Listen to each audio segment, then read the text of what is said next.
Have everybody know that this is the regular meeting of the Larkspur Park and Rec Commission of Thursday, April 15th, 2021 at 6:30. And do we need a roll call, Allison, to? Yes. Okay. Here we go. Commissioner Harrison. Here. Vice Chair Friedel. Here. Chair Blauvelt. Here. And Commissioners Keppel and Commissioner Sunshine are absent. Okay. Sorry, my phone was ringing. All right, so I guess we will start with, there's no public. Is there any public out there for us, Allison? It looks like we don't have any public, so there's no public. Oh, what a comment. shame. We're never popular, are we? Okay, then how about approval of the consent calendar? Does anybody want to? I think it's just approval of the minutes of March. I move that we approve the minutes of March 18. And I will second that. Okay, and oh, hi Rita. Then let's see. Do we need to have a roll call on that? All We these do, and I'll note that it looks like Commissioner Keppel has joined us as well. Oh, hi, Mike. Didn't see you. You're back from the doctors. Great. Okay, so we have a roll call vote, first of all, on the minutes, right? Yes. Commissioner Harrison, Aye. Commissioner Keppel, He doesn't hear you. Muted. I think he's No. muted. I'll ask to unmute. You're mute. There you go. Here, aye. Thank you. Vice Chair Friedel, Yes. Chair Blauvelt. Yes. Okay, hey, there's Julian too. Good. Julian and Rita. All right. So that we have no public hearing and we can move on. We go straight to seeing to business item, which is update on the parks from Julian Skinner. Hello, welcome. Good evening, thank you. So I do have a brief presentation for you tonight. We are about to kick off our budget process with the City Council, review of ongoing projects and discussion of projects to be funded in fiscal year 21-22. So we have for you a preview of the parks projects. And so I have a short presentation, and Rita Schock, our public works analyst, is here tonight also. She's the brains behind the operation. So I'll be doing the presentation, and then most likely if there are questions, I will ask Rita to chime in with the answers. So I'm going to share my screen.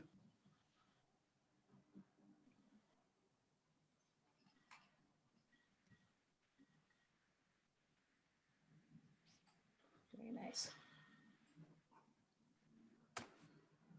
Okay.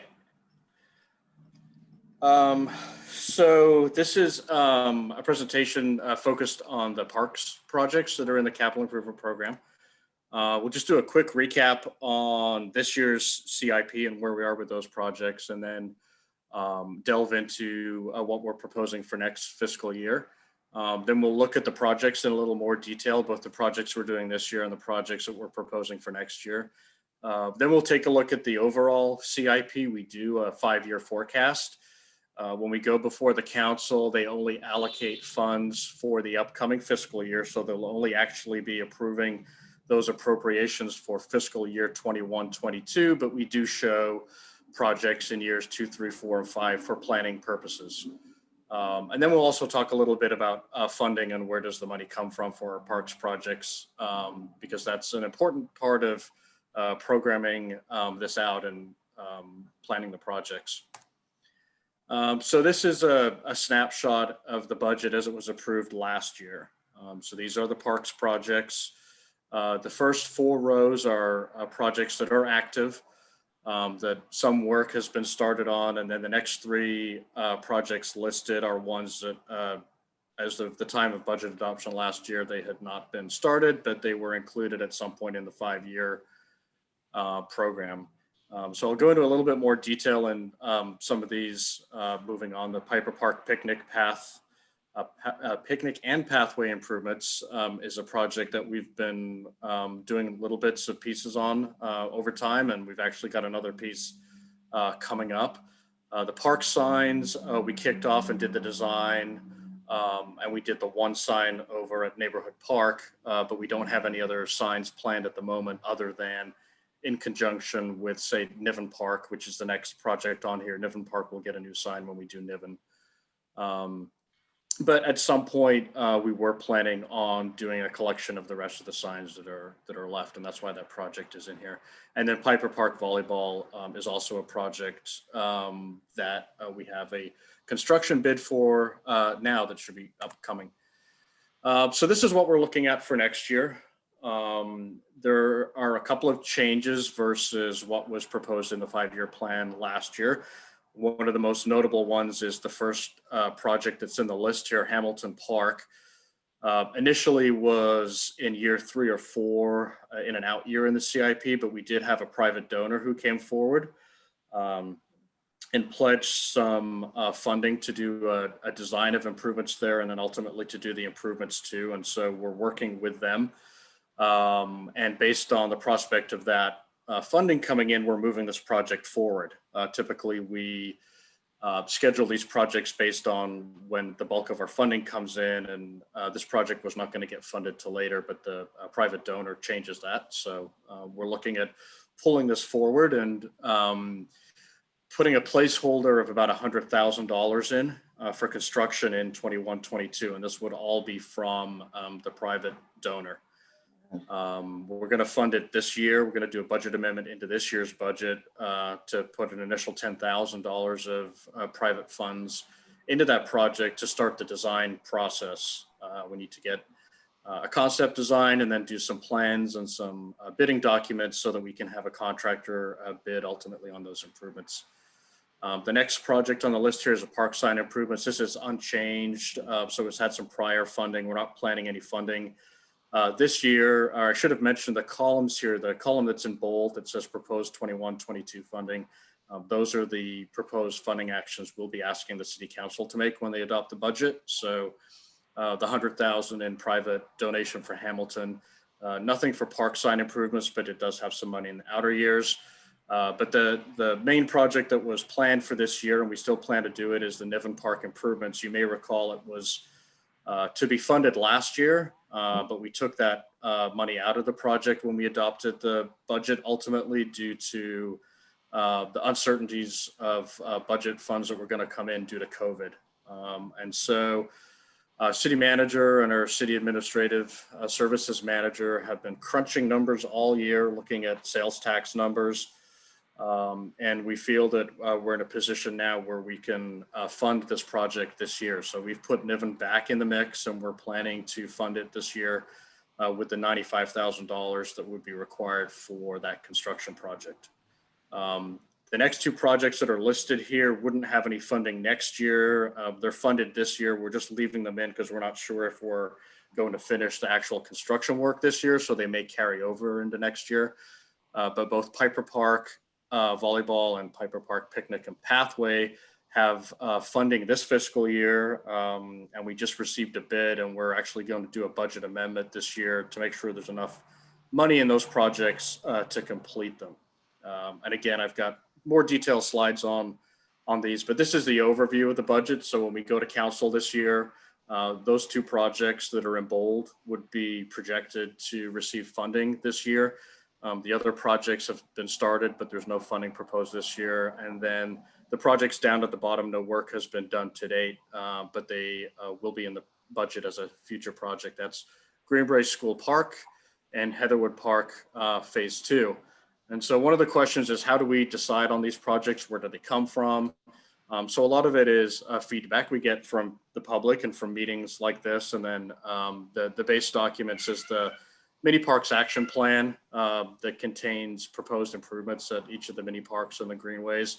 And then also the Piper Park master plan has a number of improvements that were vetted through a public process some time ago.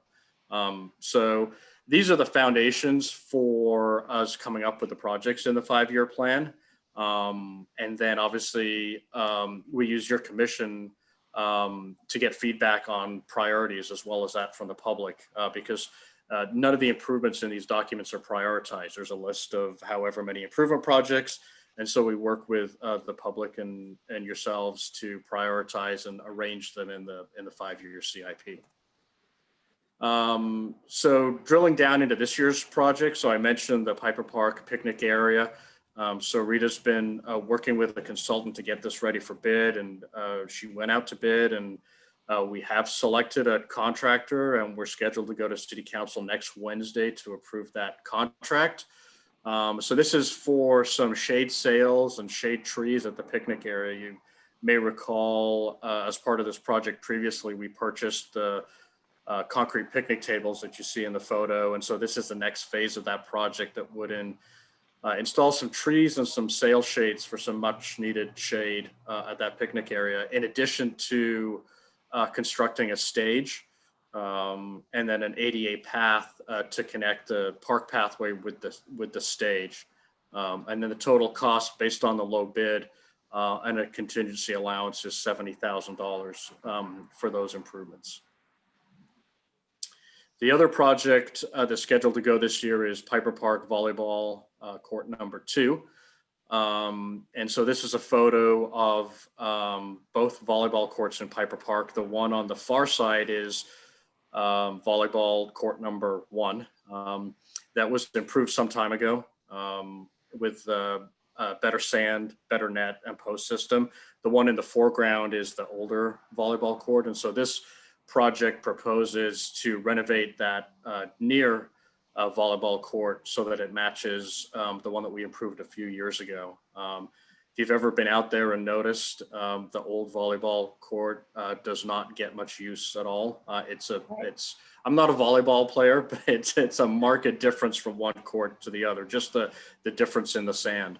And so we do get rental fees for volleyball courts, and it is quite popular. And so we're anticipating that we'll get an uptick in use if we modify the second court. So that was included in the bid. Contractor's price was $52,488, including a contingency allowance. Again, a little bit more than we had in the budget. Costs have gone up over the years, and we did some of the work on the first volleyball court in-house.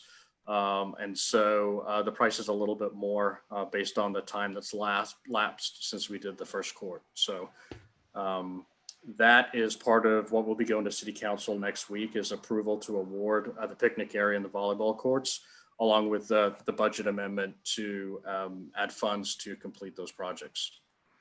So I think I'll pause here before I go into next year's projects, if anybody has any questions so far. Anybody have any questions? I do. So are you saying the picnic area with the trees, the sail shades and the stage with the ADA path, that will all go for 70K, that will all go into to the council next week Correct, yes. and be completely paid for? Okay, great, wonderful. In the volleyball court as well. Yes. Okay. Yeah, Okay. they're both scheduled to go to City Council for approval of the budget amendment, and then also awarding the contract to the contractor next Wednesday. Great, okay. Thank you. I've been unclear, as you know. All right, that's great. Anybody else have anything they want to say? No, I guess not. Okay. Nice presentation though, Julian. Thank you. I stole all these photos from Rita, so. Oh, okay. We'll give her the credit then. Yep. So moving on to projects that we'll see in the coming fiscal year. This is a project that we started, and then we kind of had to slow down because of COVID. We did some public outreach. We had some public meetings. Rita did some online surveys. We got a lot of good feedback for improvements at Niven Park. And then we had to put everything on hold. Because we couldn't really do any more outreach during COVID, and B, because of the uncertainty of the funding. And so we feel now Rita's got a good grasp of the outreach that we did and working with a consultant, and we're going to be working together with the community to finalize the improvements that are going to be included in the Niven Park upgrade. Believe there's some of the ADA issues that need to be addressed. There'll be the new sign, as I mentioned, and then a fountain, and then some improvements at the playground area, including, I believe, a fence to go around the playground so that we can keep dogs and kids separated at that feature.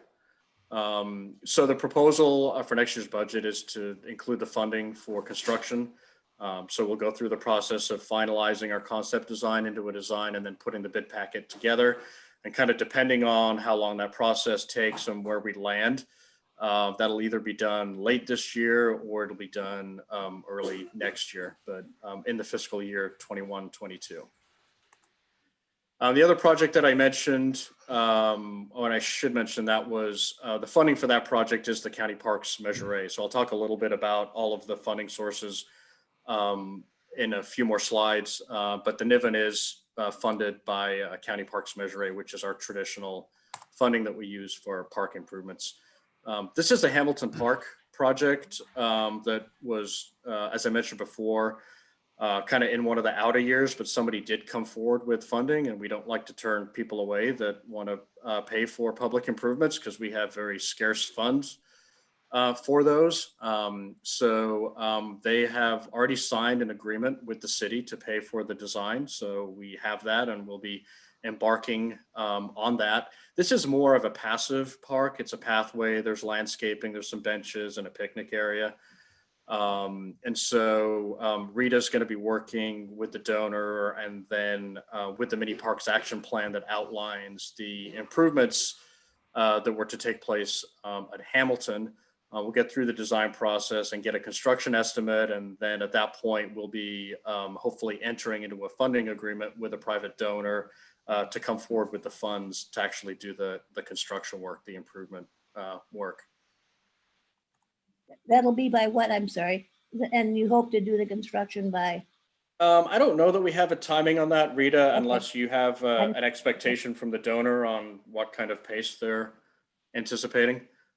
Yeah, so the design portion of it, Sandy, is over the next few months. And then once we have agreed to a design, then we'll do a project estimate so that the donor knows, going in about what it's going to cost.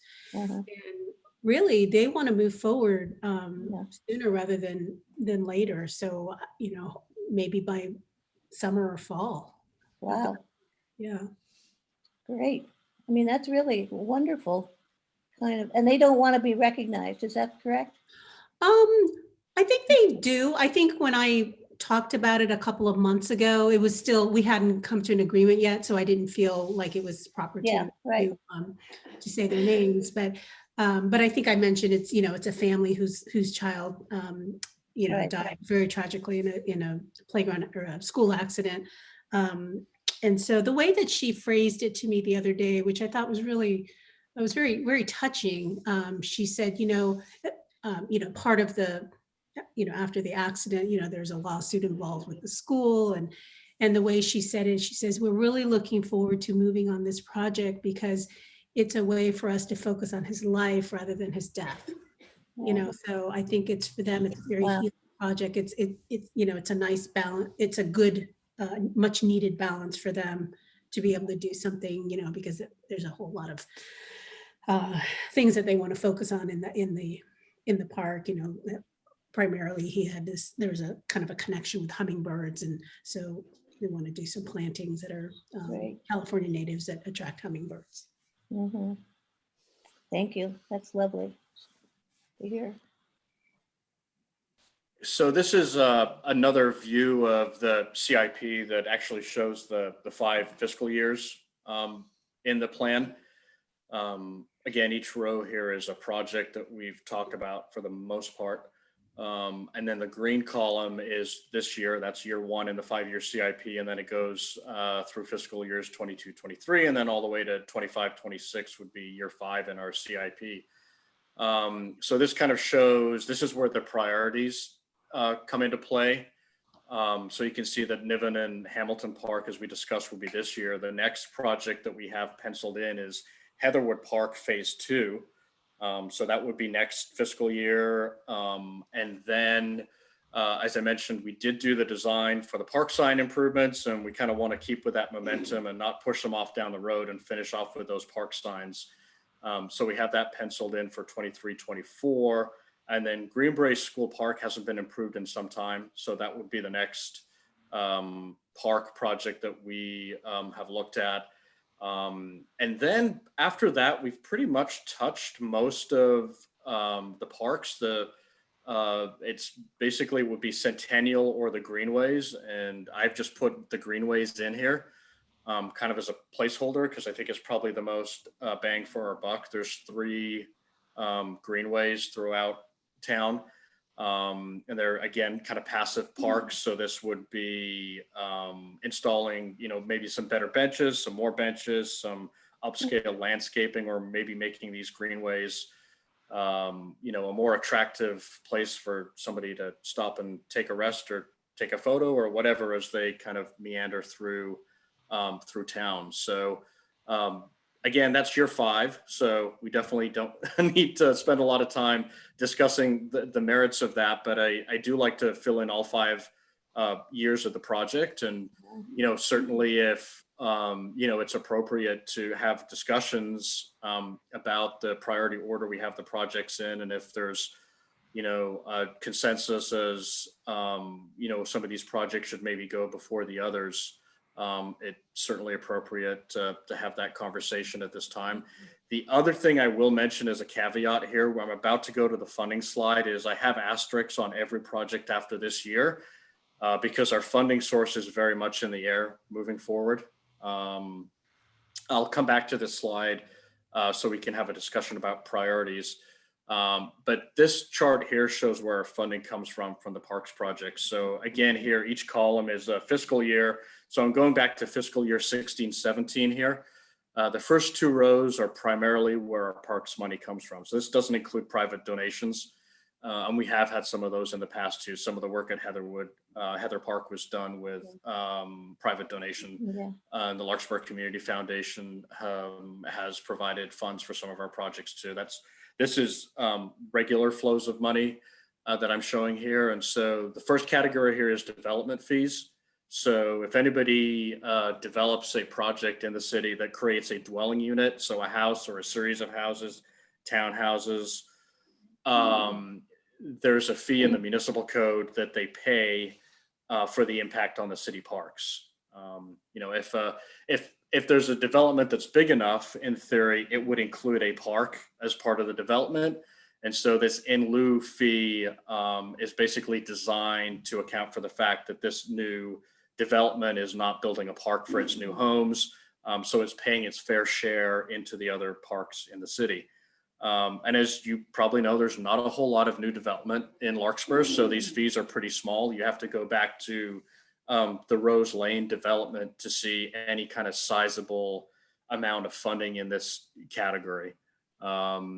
It's, in fact, in 17-18, we didn't even get any fees from this fund. And the last year that we have full information for, fiscal year 19-20, we only received $5,600. So not a lot of money to, when you look at the cost of some of these projects, it's kind of a drop in the bucket. The next category, the County Parks Measure A, is really what has helped us get some of these park projects done. So this is the countywide sales tax, is a 1/4 cent. And the county collects this, and they have a formula, and they use it for various purposes. And one of those is they delegate a set amount by formula to each of the cities in the county for their use. And so historically, we've used this to supplement our funding in our capital program. So as you can see, this money doesn't actually fluctuate as much as you see in the chart here. It's just that the way the money comes into the city, sometimes a payment is on one side of a fiscal year end versus the other. It's roughly about $90,000 a year. But if the payments don't come in quick enough, it's only 45 in one year, and that extra payment gets counted in the next year. So it looks like a lot, but roughly we're talking about $90,000 a year comes in from the County Parks Measure A. That was passed by the voters in November 2012. Which means it first started getting collected in April of 2013, which means as a 10-year tax, it would end in 2023 unless it's extended by the voters. Now, the county was all set to go out to the voters and extend this in 2019, late 2019, and then COVID hit in 2020. And so they put those plans on hold. And so our expectation is, I think it's been a successful program, but as you know, taxes are always something that is going to have two sides to the debate. There was a fire tax that passed recently. And so there's a lot of taxes out there. There's a lot of, discussions on how far can all these taxes go. And, there is actually a cap on sales tax. I don't believe there's anywhere in Marin that's at their cap yet, but they're all very, very close. And as you get close to that cap, then it basically negates any other measures from being able to be passed in the future. So we're in discussions and trying to get more information from the county on their plans to extend the parks tax. But as it is now, we probably only have one more year of it guaranteed. We'll have a full allotment of it in 21-22, and then we'll have about 3/4 of it in 22-23 if it runs out in April of 23. And we're actually anticipating the amount will be a little less too, based on it is a sales tax. So as brick and mortar sales tax has been reduced by COVID, we're anticipating this will be a little less than it has been historically. But hopefully something happens where this gets extended. Otherwise, those projects you see in our 5-year plans, we're going to have to find some other funding sources. And I think Rita's probably presented to you before that there is a state grant that's out there that's pending that has also been held up. So there's the potential that, that money could be used moving forward if we lose the county parks Measure A for a year or two or whatever it takes to get it voted in again. So I just wanted to give you that caveat. I want to make sure that when I show a 5-year plan, that there's an understanding that that's, based on the funding continuing as it is today. And we, based on what we know of today, there is a possibility we will lose that funding towards the end of 22-23. Great. So I'll pause here. I'm not sure if I have too many more. No, that was the last slide anyway. So it seems like a good place to kind of stop and get some feedback. And Rita and I are here to take that feedback and answer any questions you may have, listen to any suggestions on priorities for any of these. Thank you. How about our audience? How about our commissioners? Anybody have anything that they want to comment on or talk about priorities or whatever? Chair, may I? There you go, Judy. Yes. Hi. I'm just wondering too, since and if I missed it, forgive me, but we got our agenda, but this wasn't part of our packet. Is it possible for us to get this in PDF form or wherever it lives so we can look at it closely? Yeah, I can send that out after the meeting. So. Thank you. That's a great idea. I was thinking the same thing. I'll never remember all this. Yeah. Good. Anything else? Anybody? Chair? Yes? Just a couple questions. Can you, Julian, can you speak to about the maintenance of the parks? I know that's budgeted through Public Works, but just curious to know if there's plenty of funding for the maintenance. Has maintenance changed at all because of COVID? Is there plenty of money in the budget in the future to make sure that there's plenty of maintenance for those parks? Yeah, so the maintenance of the parks is funded through the operating budget, which is primarily general fund monies. And so as the city moved into COVID and looked at the financial picture, you likely heard that there were positions in the city that were eliminated. There were vacancies that were frozen. And then staff had furloughs, so that, essentially 10% of the work week disappeared. But the parks maintenance crew didn't lose any personnel. So we had the same number of parks maintenance workers as we had the previous year. We just basically would have had 10% less activity in the parks because their hours were cut by the furlough. But the furlough recently ended, so we're back up to where we were pre-COVID as far as ability to do maintenance in the parks. And all of the maintenance positions are funded in the coming year. I mean, it's you basically we design a maintenance program based on the staffing levels that we have. The grass gets cut based on the number of employees we have and how often we can fit it into the schedule. And not so much the parks, I would say more the trails and like the high weeds and things that are next to the paths are probably the things that we get the most public requests to do sooner rather than later. I think the parks and the grass and everything, you've really got to do it on a set schedule to maintain the health of the grass.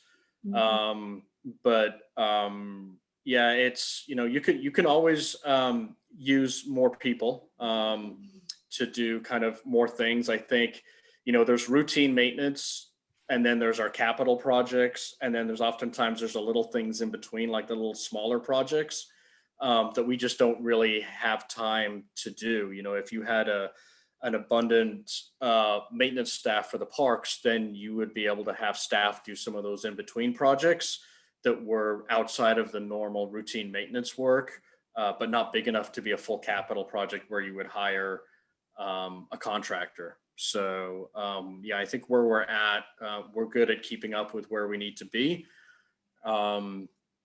So I don't think, that's an issue as far as funding goes. Those positions none of the parks maintenance positions have been identified as needing to be trimmed or anything like that based on the budget numbers that we know today. Thank you for that information. My other question relates to the Greenbrae School Park improvement. I know this is a couple years out, but do you have, at this point, do you have a picture of what you want to do to that park? Or can you just, and if not, can you just kind of run us through how that process works, how you go from budgeting in the out years to coming up with a plan and then implementing? So it would be similar to the process that we've undertaken for Niven. So we have a mini parks action plan where we had a consultant look at all the parks. Then they made an evaluation, and they have a few categories of improvements to the park. Some of the things are fixing items that are old or worn out and need to be replaced. And then there's also replacements that are mandated, such as if there's a like a playground or a water fountain, those have to be brought up to ADA standards. And then the third category is improvements or enhancements. So for example, I think if you look in the mini parks action plan, which if you don't have, we can certainly share, because that'll give you a good starting point for what we would be looking at Niven.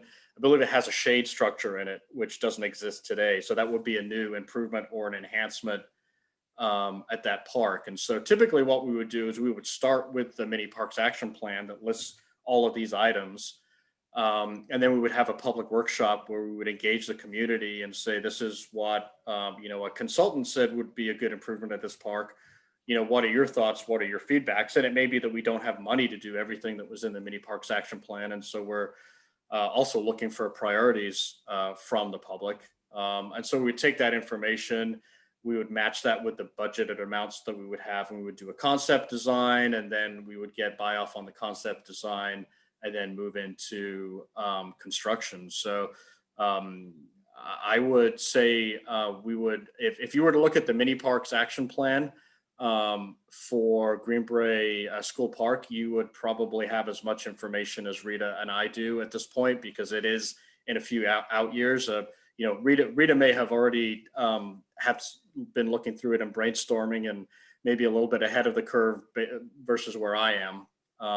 But yeah, we certainly haven't put any like pen to paper as far as that project. So yeah, the mini parks action plan is kind of the blueprint, and we kind of go from there based on feedback.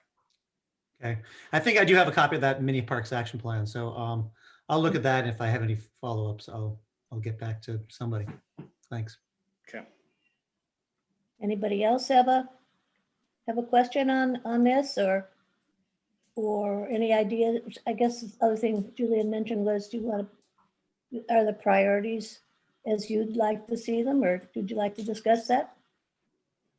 I guess not. They're very pleased with what you've done, Julian.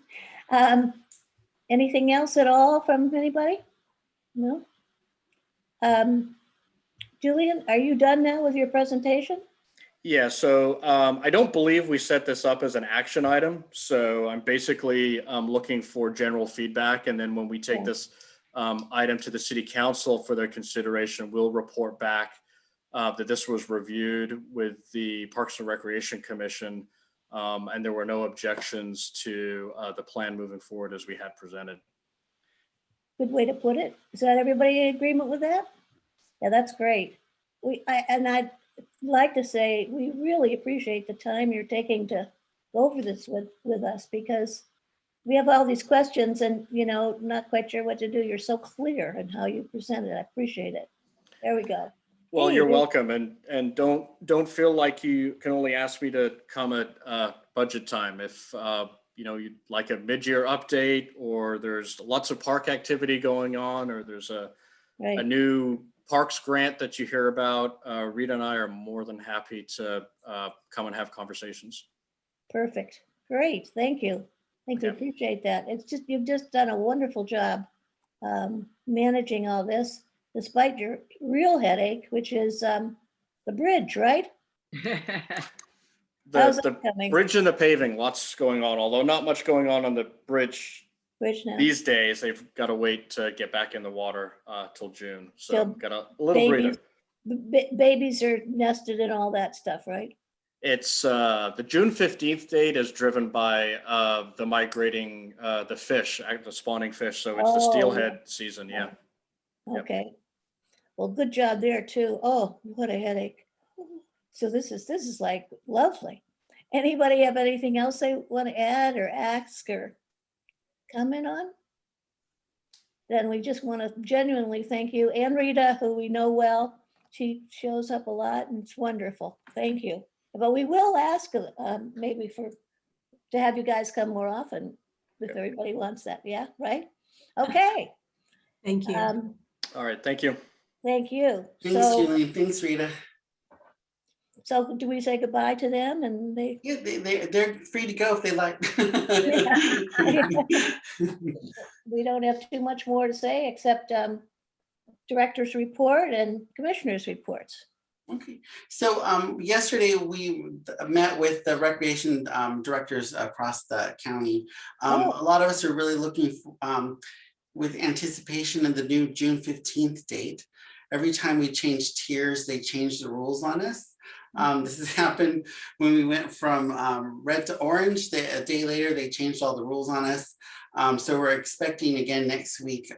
If we do roll over to yellow, they'll change all the rules again. So super cool. Summer school registration has opened, and it's going really well. I think most of it is completely full now. We're again anticipating kinder camp, which will be in August. But otherwise, I'm really looking forward to this June 15th date. If the governor says we go back to business, and then we were talking that we probably won't get the new rules until the day before or the day after this changes. So right now we're still just planning on what the current tiers levels say. And right now there's still lots of restrictions, even on the yellow tier, for outdoor meetings, for indoor meetings. There are a lot of details for indoor events that require we ask that people are vaccinated, which we're still not sure if that is a legal thing that we could do. But right now, it's also mostly just for private events. As you know, we don't have any facilities that have assigned seating, so there's no way for us to control the kind of outdoor event that we would like to have. So we're still hoping that maybe in the fall, it'll be better. And plus it does take a lot of time to plan these events. So we can't just, drop a hat and get something, whipped out. We want to make sure that we have enough lead time to plan it, to advertise it, and get, feedback and input from people if they want to come to something. And we're still not sure how this is going to work, especially too when we're talking with the other directors, that we're still not sure when children will be vaccinated. So, do we have an event outside that we have to limit the amount of people come to? And so there are just all these unknowns. So right now we still are planning not to charge for the picnic area. So we're not taking reservations. We are still, taking reservations and the use of the fields now that youth and the adult leagues are back in business.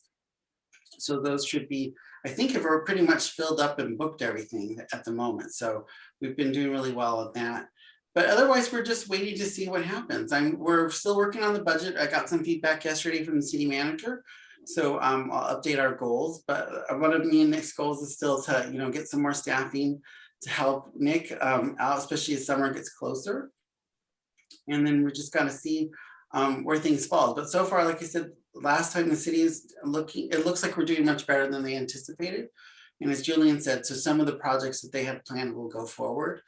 But otherwise, it's not much else has changed. So we're just starting to look at what we can do, and hopefully we can start planning for the fall and to resume some of the classes that we had indoors. So we keep waiting for those rules and how are they going to change and how big of changes they're going to be. So, and one thing that none of us knew at this meeting yesterday was what kind of limits and restrictions we're going to have, but we know that there will be some sort of restrictions, like wearing masks will still be part of the new restrictions, but we just got to see what those rules are before we can really make any new plans. Yeah. But otherwise, we're just still, trying to move forward and trying to get what we can do done, and trying to stay in line with our neighbors. So we're not doing something and then getting accused, or we're trying to make sure too, we're watching San Rafael and Corte Madera to make sure they're doing stuff that we can also do and not get yelled at by the public or why we're not doing something. So we're still just trying to all sort of stay in line. But I don't know if you guys have any other questions. That's all I really have to report today. So. Does anybody? No, good job just sticking with this in such uncertain times. That's really hard, very hard. You make it sound sort of smooth, but I know it's not. But right? yeah, no, and that's the thing too. It's like we've been planning stuff, and I know both me and Nick we planned things, and then all of a sudden we get these new rules, and we're like, well, what do we do now? But like super school, summer school, when we started planning this back in the fall, we really looked at the school cohorts, but we also, it's a lot of the restrictions that are currently in place were also placed on us by the instructors. The instructors were really worried about having big classes. And I think all of us recreation directors have also realized that we need to make sure that something me and Nick did early on was to make sure that our pods are far enough away from each other. So if someone does get sick, we don't shut the whole thing down. And most of our summer school will be outside. All the classes will be outside. So it's trying to give that us some space to make sure if something does go wrong, that we're prepared for it. But once we know that once kids get the clearance to get vaccinated, that's going to make a huge difference.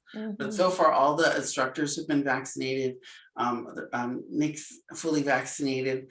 And then, like I said, I'll be fully vaccinated by the end of the month. So, because I get my second shot on Saturday. So good for you. Anybody have any further questions for him? No. Well, I have one. What keeps you up at night? Anything? One of my biggest worries is the door to the library. And it's just especially when I keep thinking about how do we have a good flow of people walking around to get in and out. And those are the things that, I think that I still, and I've been worried about, public feedback and pushback for us not doing things that they want to do.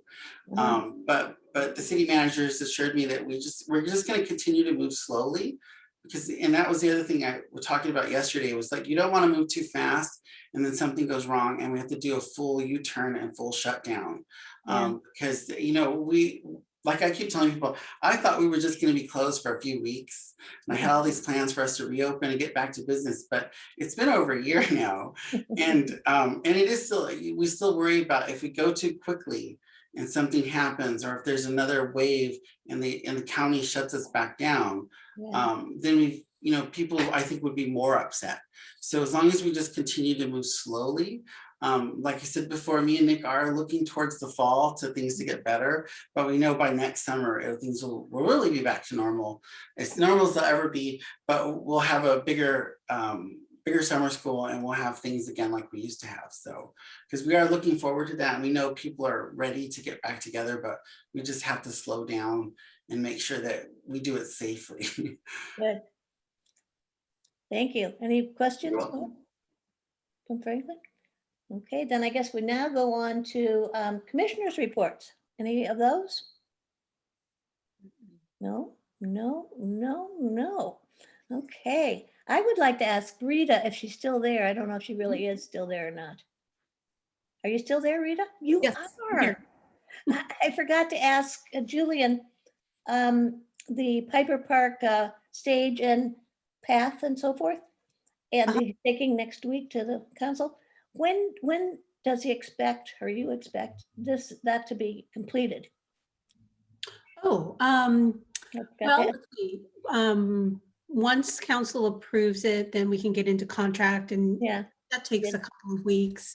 So really, we're trying to get this done by June, wow, great. end of June. So yeah, maybe start Good job. mid-May, and then, yes. Good. Well, actually, it may take a little longer though, because there's a lead time with the shade sales. Like it's like a 6-week lead time. So we might be more like by July. Yeah, good job, Rita. Mhm. Thank And you. there's and in the contract and in the bid documents, I had a drop dead date of it's either August 31st or September 30th. So I can't remember exactly which one, but yeah, so that's at the very latest it'll be that. So, you know, when you're bidding like that, you know, we give them sort of like you have to be done by this date, but we can't really tell them you have to start, you know.